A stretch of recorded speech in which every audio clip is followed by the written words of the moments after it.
Let's stay with security. The war on terror has just taken a new front, with the Police Criminal Investigation Department reshuffling more than 50 top bosses. CID commanders believed to be top cops in the anti-terror war have been moved to northeastern Kenya. Now this comes as the government began a major campaign to find a key Al-Shabaab suspect involved in the Mpeketoni attacks. Asha mwilu brings us the details.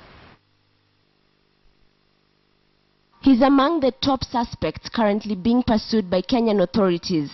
The Interior Ministry has released this bounty for a German national reported to have been behind the foiled Al-Shabaab attack on a KDF base in Lamu County. Authorities believe he goes under the alias names Martin Muller and Abu Nusaiba.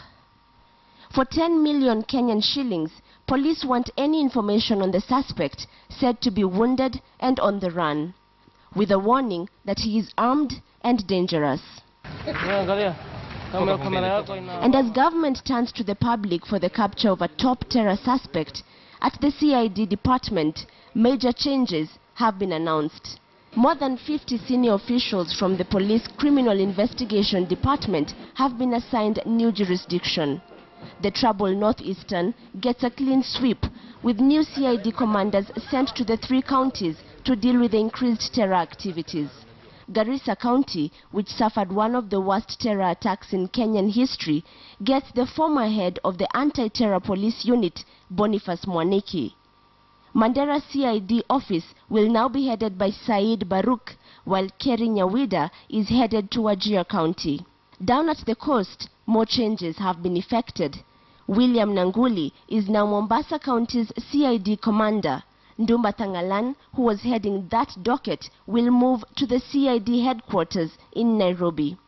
Eliud Langat will now head the bomb disposal unit. It's however unclear whether all these changes are aimed specifically at addressing the threat to terror that Kenya is currently facing.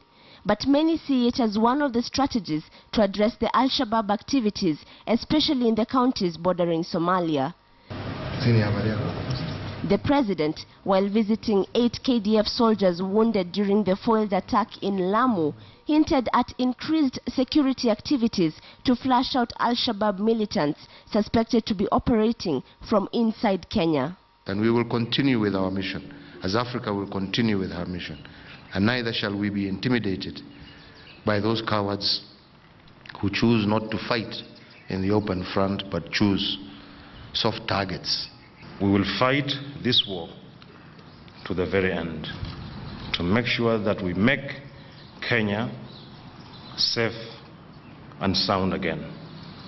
We will follow them in the bush, we will follow them at sea, we will follow them everywhere they go.